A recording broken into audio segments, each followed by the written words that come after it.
She invited her poor ex-husband to her wedding to disgrace him.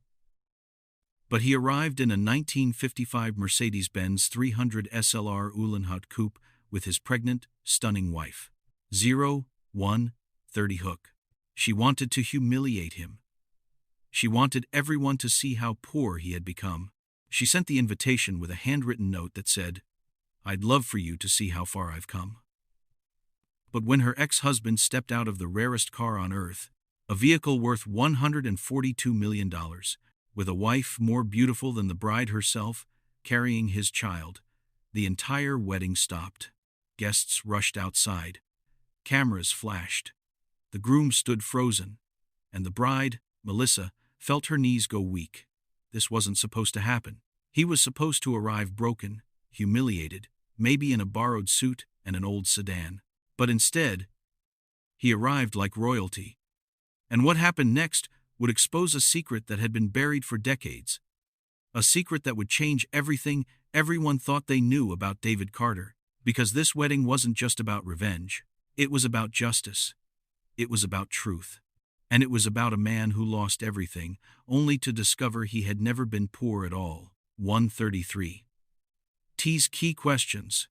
Who really was David Carter? Why did Melissa insist he attend her wedding, knowing it could backfire? How did a man who couldn't afford rent 2 years ago arrive in a car that collectors would kill to own?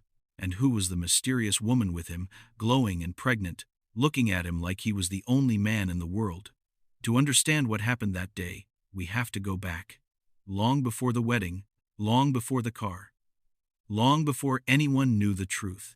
We have to go back to when David was just a guy trying to make it, loving a woman who could never see him for who he really was. Before we dive deeper, let us know in the comments where you're watching from. We'd love to hear from you. And if you're new here, click on the subscribe button so you never miss any of our upcoming videos. 3:10 Backstory. Character setup.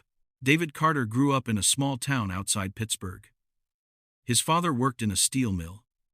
His mother was a school teacher.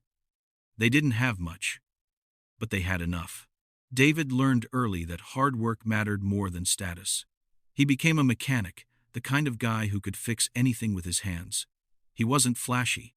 He didn't talk much. But when he loved deeply. That's how he fell for Melissa Turner. She was different from him. She grew up in a neighborhood where people measured success by the cars in the driveway and the size of the house. Melissa was beautiful, ambitious, and always looking ahead. When they met at a friend's party, David was struck by how confident she was.